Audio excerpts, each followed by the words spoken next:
ప్రభాకర్ రావు కానీ రాధాకిషన్ రావు అనే వ్యక్తులు కానీ వీళ్ళిద్దరూ అనేక మంది ఇతర పార్టీలకు సంబంధించిన కార్యకర్తలు ఉసురు పోసుకున్న వ్యక్తులు వీళ్ళు.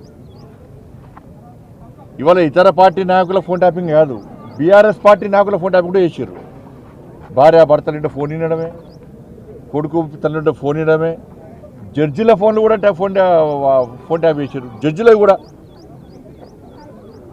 కాబట్టి జడ్జిలకు కూడా ఫోన్ ట్యాప్ చేశారు. కాబట్టి దీన్ని సిబిఐకి ఇవ్వాల్సిన బాధ్యత రాష్ట్ర ప్రభుత్వం మీద ఉంది. ఇదే ముఖ్యమంత్రి గారు ఎన్నికల సమయంలో అనేక సందర్భాల్లో సిబిఐ విచారణ జరపాలని ముఖ్యమంత్రి గారు కోరారు, రేవంత్ రెడ్డి గారు కోరారు.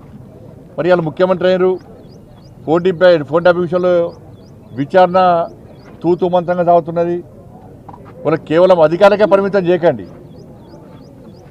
ఇవాళ వాళ్ళ వాంగ్మూలంలో ఏం చెప్పారు, పెద్ద ఆయన చెప్తే మేము ఫోన్ ట్యాపింగ్ చేస్తామన్నారు. పెద్ద ఆయన ఎవరు? పెద్ద ఆయన కల్వకుంట్ల చంద్రశేఖర్ రావు అని చెప్పి క్లియర్గా దానిలో వాంగ్మూలంలో ఆ స్టేట్మెంట్లో రికార్డ్ అయి ఉన్నది వాళ్ళని.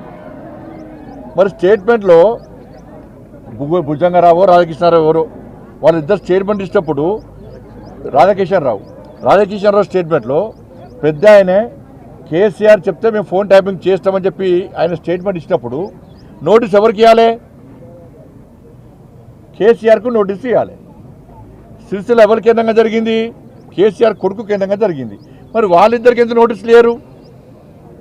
అంటే ప్రభుత్వం వాళ్ళని కాపాడే ప్రయత్నం చేస్తున్నది.